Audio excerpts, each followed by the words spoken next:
Hello friends, welcome to twinkles kitchen.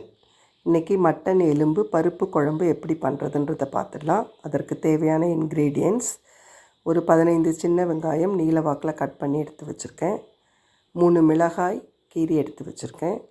2 தக்காளி நீல வாக்கில் கட் பண்ணி எடுத்து வச்சுருக்கேன்.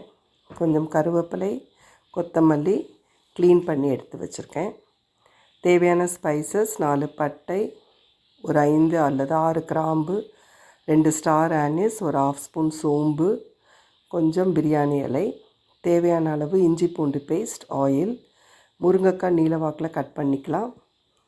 மட்டன் எலும்பு துண்டுகள் மஞ்சள் தூள் போட்டு வேக வச்சு எடுத்து வச்சுருக்கேன். கொஞ்சம் தேங்காய் அரைச்சி எடுத்து வச்சுருக்கேன். கொஞ்சம் பருப்பு. தேவையான மசாலா பொடியெல்லாம் ரெடியாக வச்சுக்கலாம்.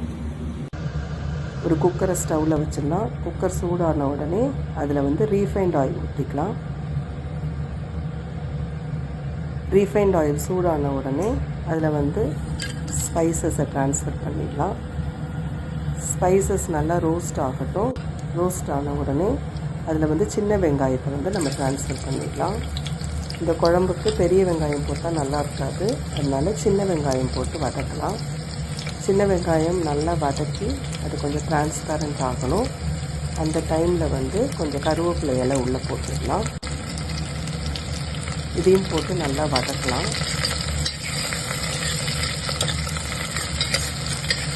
கொஞ்சம் வதங்கின உடனே நம்ம அதில் ஒரு 1.5 ஸ்பூன்ஸ் இஞ்சி பூண்டு பேஸ்ட் போடணும். அதுக்கு முன்னாடி அந்த பச்சை மிளகாயை ட்ரான்ஸ்ஃபர் பண்ணி அதை போட்டு வதக்கிட்டு அதுக்கப்புறமா 1.5 ஸ்பூன்ஸ் இஞ்சி பூண்டு பேஸ்ட் போட்டு நல்லா வதக்கிக்கலாம். இஞ்சி பூண்டு பேஸ்ட்டோட பச்சை வாசனை போகிற வரைக்கும் நல்லா வதக்கணும்.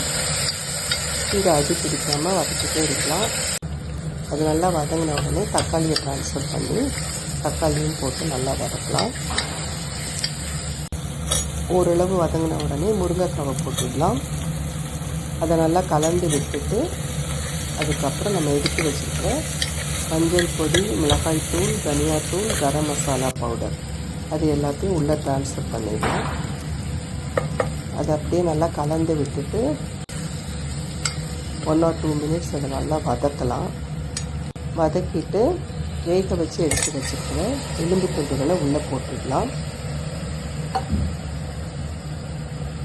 வேக வச்சுருக்கிற பருப்பையும் அது உள்ளே ட்ரான்ஸ்ஃபர் பண்ணிடலாம். இது எல்லாத்தையும் நல்லா கலந்து விட்டுட்டு தேவையான அளவு உப்பு போட்டுக்கலாம்.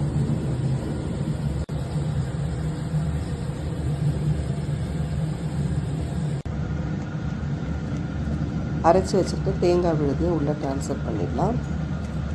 எல்லாத்தையும் நல்லா கலந்து விட்டுட்டு நம்ம தேவையான அளவு தண்ணி அதில் ஊற்றிக்கலாம். ஆல்ரெடி வேக வச்சுருக்கிறதுனால இப்போ ஒரு 2 சவுண்ட் வச்சா போதும். முருங்கைக்காவும் கரெக்டாக வெந்து குழம்பு நல்லா டேஸ்ட்டாக இருக்கும்.